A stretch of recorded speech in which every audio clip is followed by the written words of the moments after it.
Hello friends, welcome to our YouTube channel. ഇന്ന് നമ്മൾ ഉണ്ടാക്കാൻ പോകുന്നത് ഏത്തപ്പഴം വരട്ടുന്നതാണ്. അപ്പോൾ നമുക്ക് തുടങ്ങാം.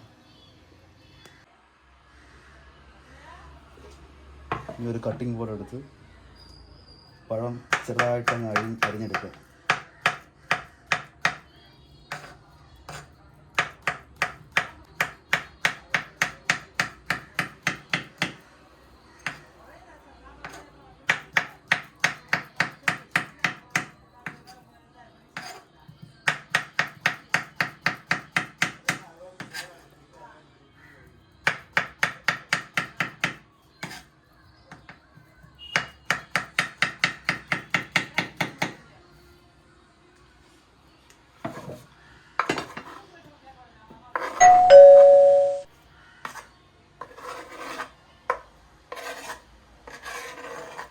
ഒരു പാത്രത്തിലോട്ട് മാറ്റി വയ്ക്കുക.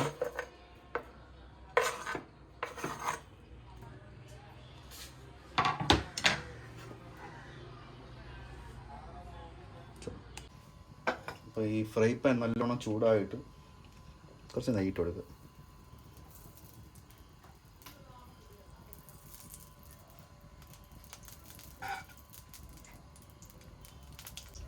നല്ലവണ്ണം പിടിച്ചതിന് ശേഷം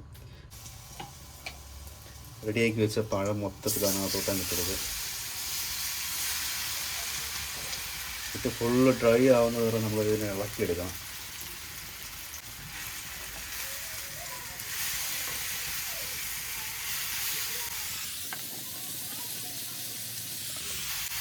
അടി പിടിക്കാണ്ട് നല്ലോണം നോക്കണം, കാര്യം അടി പിടിക്കാനുള്ള ചാൻസ് പിന്നെ കൂടുതലാണ്. പിന്നെ കുറച്ച് കഴിയുമ്പോൾ നെയ്യ് വീണ്ടും നമ്മൾ ഇട്ട് കൊടുക്കേണ്ട ആവശ്യമുണ്ട്. ഈ നെയ്യൊക്കെ അത് പിടിക്കും.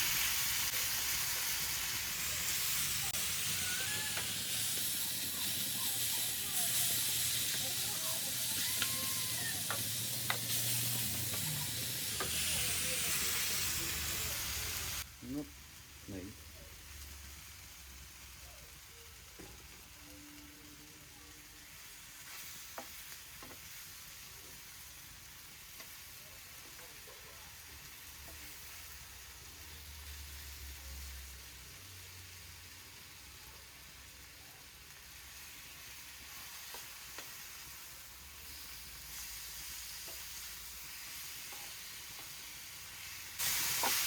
നല്ല പഴുത്ത പഴമാണ് ഇതിനുവേണ്ടി എടുക്കേണ്ടത്. അത്ര പച്ചയല്ല, ഒരുപാട് പഴുപ്പത്തിൽ കൂടിയാലും കുഴപ്പമില്ല. ഏത്തപ്പഴത്തിൽ കൂടുതൽ പഴുക്കുന്ന അത്രയും നല്ല സോഫ്റ്റും ടേസ്റ്റൊക്കെ ആവും. ഇനി കുറച്ച് നേരം നമുക്കൊന്നിങ്ങനെ അടച്ച് വയ്ക്കണം. കുറച്ചേരം ഇങ്ങനെ ഇരിക്കട്ടെ. അപ്പോൾ നല്ലോണം വെള്ളമൊക്കെ നിറങ്ങും.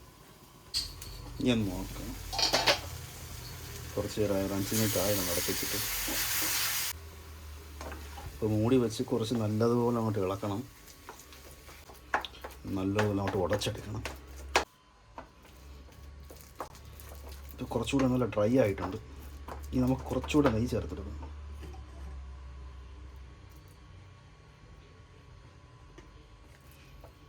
വെള്ളം എടുത്ത് എത്തുന്ന രീതിക്ക് ഒന്നങ്ങ് തേച്ച് കൊടുത്താൽ മതി. നെയ്യാണ് ഇതിൻ്റെ മെയിൻ സംഭവം. പിന്നെ അവസാനം നമുക്ക് കുറച്ച് പഞ്ചാര ചേർക്കേണ്ടതുണ്ട്. അത് അവസാനം ചേർത്താൽ മതി, ഇപ്പം നോക്കണ്ട.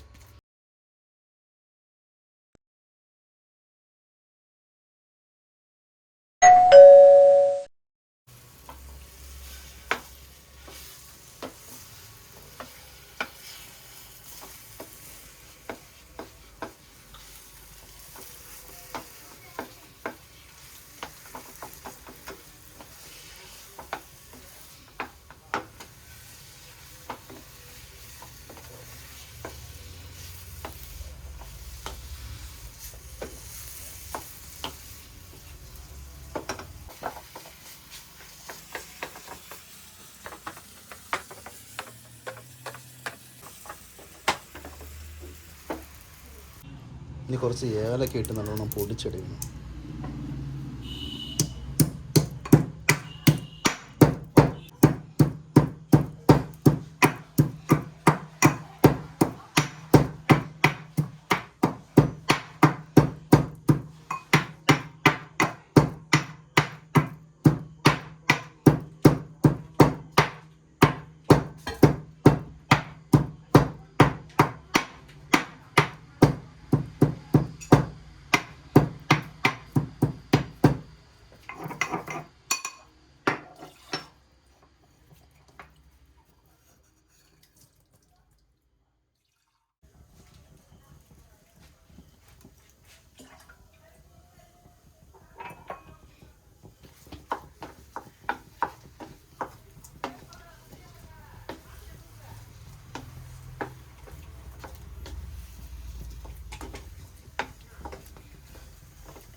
ഈ ഏലക്കയുടെ ടേസ്റ്റ് നല്ലതുപോലെ ഇതിലൊന്ന് പിടിക്കും.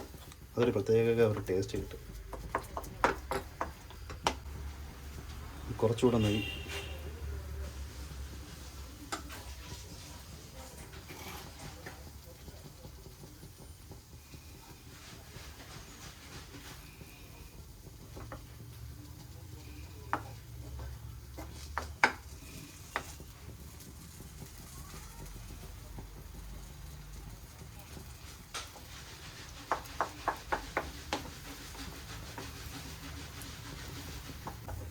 പഴം കുറച്ചുകൂടെ ഡ്രൈ ആയി ബ്രൗൺ കളർ അങ്ങോട്ട് വരും.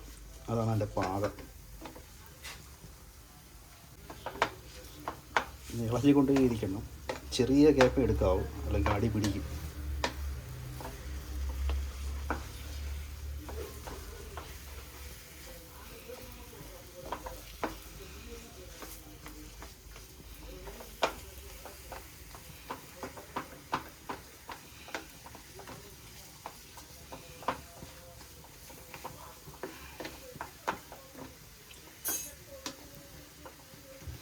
പിന്നെ ഏലക്കയുടെ കൂടെ അണ്ടിപ്പരിപ്പ് ഇഷ്ടമുള്ളവർക്ക് അണ്ടിപ്പരിപ്പൊക്കെ ഇടാം. ഞാനിപ്പോൾ അതൊന്നും ഇടുന്നില്ല.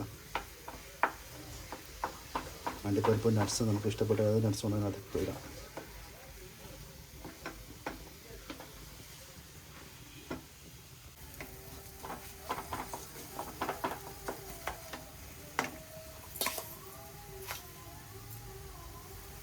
പഞ്ചസാര ആവശ്യത്തിന്.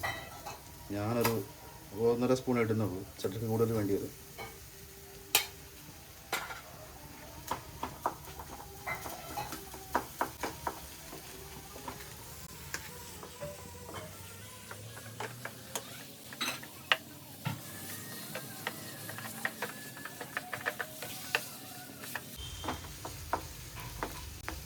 കുറച്ചുകൂടെ നല്ല ബ്രൗൺ കളർ ആയിട്ടുണ്ട്.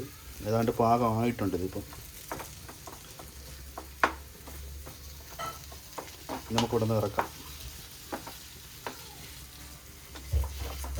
കുറച്ചുകൂടെ ചൂടാറാൻ വേണ്ടി ഇതിൽ തന്നെ അങ്ങ് വെച്ചിരുന്നാൽ മതി.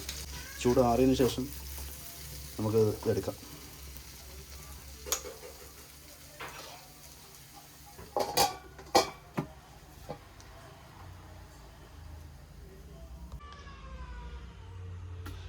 അപ്പോൾ ഏതാണ്ട് ഒരു അരമണിക്കൂർ കഴിഞ്ഞിട്ടുണ്ട്. ഇതിൻ്റെ ചൂട് കുറച്ചൊന്ന് ആറി നല്ല പരുവമായിട്ടുണ്ട്. നമുക്കിവിടെ നിന്ന് ഇറക്കാം. ഇനി ഇറക്കി ഇതിലോട്ടങ്ങ് നമുക്ക് മാറ്റി വയ്ക്കാം.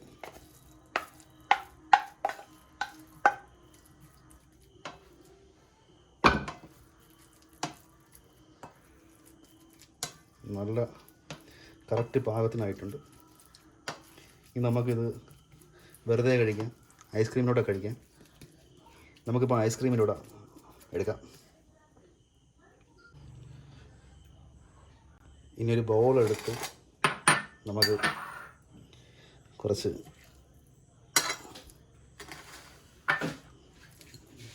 വരട്ടിയ പഴം,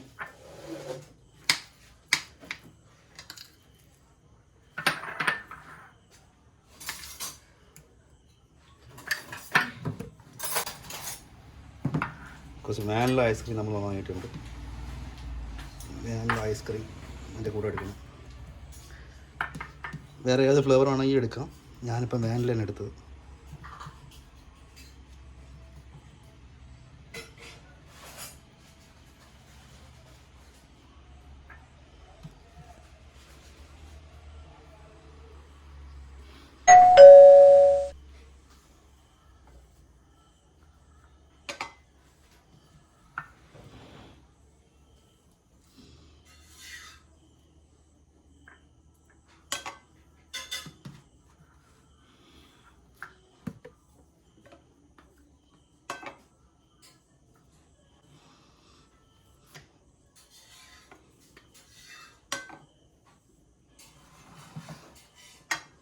ഇപ്പം നമ്മൾ ഇന്നത്തെ ഡിഷ് റെഡി ആയിട്ടുണ്ട്.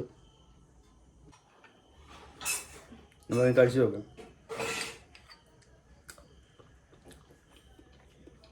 കൊള്ളാം. അപ്പോൾ നമ്മളെ വീഡിയോ ലൈക്ക് ചെയ്ത് സബ്സ്ക്രൈബ് ചെയ്യണം.